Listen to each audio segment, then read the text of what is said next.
नमस्कार, सबको Wales academy में माइंड रिन्यूअल में स्वागत है। ये है आपका विजय नंबियार, वेल्स अकेडमी का फाउंडर। और रोज़ हम सुबह 5 से 10 मिनट माइंड रिन्यूअल मैसेज बोलते हैं। माइंड रिन्यूअल प्रोग्राम से आता है। माइंड रिन्यूअल प्रोग्राम 20 साल का रिसर्च और 23 साल का एक्सपीरियंस से आ रहा है। और आप निरंतर सुनिए, निरंतर सुबह सुनना है, रात को 9:30 से 10 बजे तक सुनना है, और रविवार को 9 से 11 बजे तक बहुत गहराई से सुनना। आप सबको स्वागत करते हैं। और एक डिस्क्लेमर देना चाहते हैं, हम किसी धर्म को नीचे नहीं डालते हैं, किसी को ठेस नहीं पहुंचाते हैं। सब धर्म बोलने वाले परमात्मा को ऊपर उठा के दिखाते हैं। और आपको कोई शक या संदेह है तो हमारा व्हाट्सएप नंबर 9886158805 में पूछ सकते हैं। आप सबको स्वागत है। और हम प्रार्थना के बारे में बोलते हैं। प्रार्थना बहुत बड़ी सब्जेक्ट है। अभी समुद्र जैसा है, वो तो लहरें जैसे आते रहेगा, और इसलिए बहुत सारा कार्य हम बात कर रहे हैं। और इस प्रार्थना में विघ्नेश्वर का बहुत बड़ा रूप क्या है, बहुत बड़ा स्थान क्या है, और वो क्या क्या क्या कर रहा है इसमें उनका पोजीशन क्या है, ये सब बताने के लिए हम बात कर रहे हैं। और इसमें देखेंगे आप, विघ्नेश्वर एक बहुत बढ़िया काम कर रहे हैं इस प्रार्थना के रूप में। प्रार्थना में हमें बहुत बढ़िया काम करवाते हैं, क्योंकि उनके ज़रिए परमेश्वर को सारा चीज़ बहुत जल्दी पहुंच जा सकता है। ये लोगों को नहीं पता है।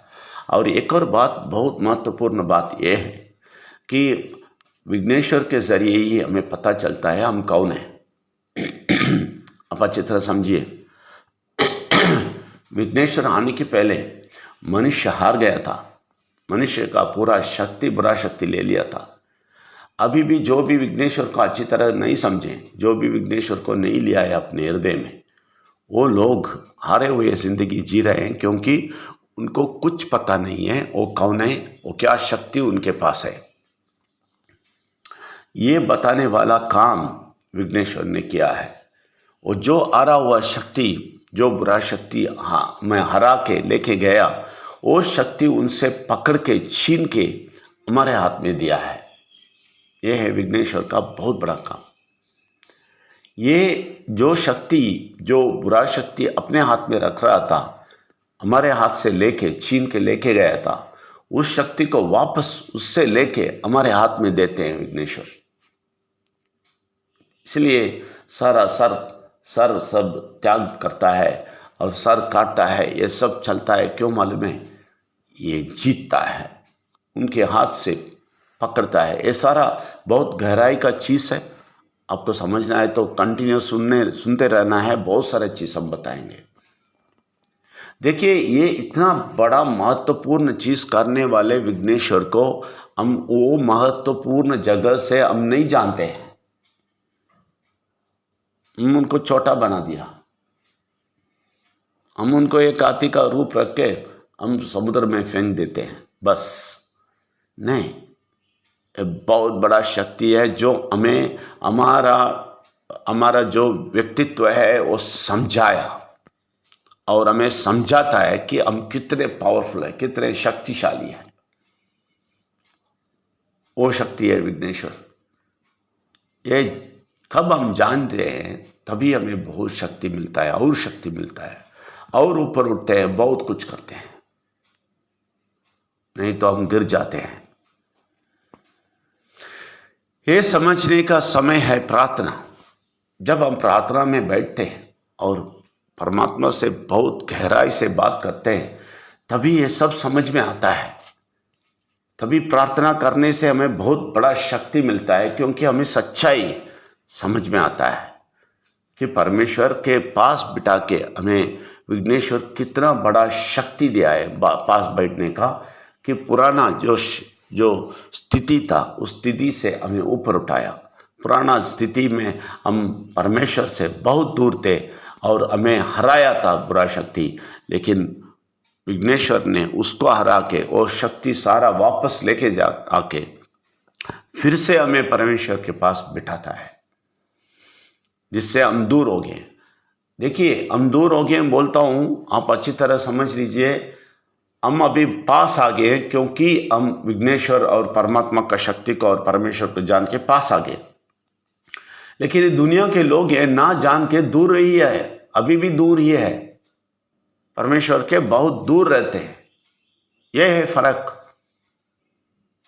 इसलिए प्रार्थना करते करते आप बहुत कुछ समझेंगे और बहुत कुछ सुनेंगे परमेश्वर से, और परमात्मा की शक्ति आपको लेके जाएगा ऊपर, और परमेश्वर के साथ बैठने का शक्ति देगा और बहुत सारा ज्ञान देंगे। और हमें शक्ति फिर से मिला है, बुरा शक्ति से छीन के हमें विघ्नेश्वर दिया है। ये सब समझ में आएगा कब मालूम है? आप अच्छी तरह प्रार्थना में बैठेंगे तो। सिर्फ धूप दिखा के सिर्फ क्या करें? लोग क्या समझ रहे हैं परमात्मा को? ऐसा ही मजाक समझ रहे हैं कि ऐसा वैसा दिखाओ और पूजा करो, पूजा पाठ कर जाओ, एक नमस्कार डाल दो सुबह, बस परमात्मा देख लेगा। नहीं नहीं नहीं, आप उनको समझना है। और कुछ करने के लिए बोलता है नहीं, सिर्फ बोलता है और मुझे समझो। यही प्रार्थना का समय पे होता है। इसलिए हम बोलते हैं आप प्रार्थना के रूप क्या है आप समझ लीजिए। जो सब सुबह हम बात करते हैं प्रार्थना होता है, हम सब लोग मिलकर प्रार्थना करते हैं, और रात को हम आधा घंटा सुनते हैं, वो भी एक प्रार्थना होता है, तभी और शक्ति हमें मिलता है। और रविवार को 2 घंटे बैठते हैं, सब लोग बात करते हैं, वो एक प्रार्थना है, समझ लीजिए। क्योंकि हम दुनिया को छोड़ के हम आधा घंटा 10 मिनट और 2 घंटा बैठते हैं, तो वो एक बहुत बड़ा प्रार्थना है। इसलिए उसके लिए टाइम नहीं मिलता है लोगों को। आपको मालूम है, बहुत बिजी हो जाते हैं कभी कभी लोग उस टाइम पे, एग्जैक्टली उस टाइम पे पूछेंगे तो बिजी हो गया बोलेंगे। क्यों? क्योंकि ये सुनना कभी नहीं चाहता है। ये बुरा शक्ति से शक्ति छीनना नहीं चाहता है, लेकिन विघ्नेश्वर वही करता है। यह आप अच्छी तरह समझना है। और हम भाग्यशाली है, हमें मिल गया वो शक्ति, क्योंकि विघ्नेश्वर को अच्छी तरह समझने से ही मिलता है। सिर्फ हाथी के सर रख के देखने से नहीं मिलता है। इसलिए आप परमेश्वर से, परमात्मा का शक्ति लेके परमेश्वर के पास बैठ के, और विघ्नेश्वर के ज़रिए क्या शक्ति मिला है वो सब समझ के आगे जाएंगे। आप जिंदगी में बहुत बड़ा सफलता पाएंगे। आप सबको स्वागत करते हैं। धन्यवाद।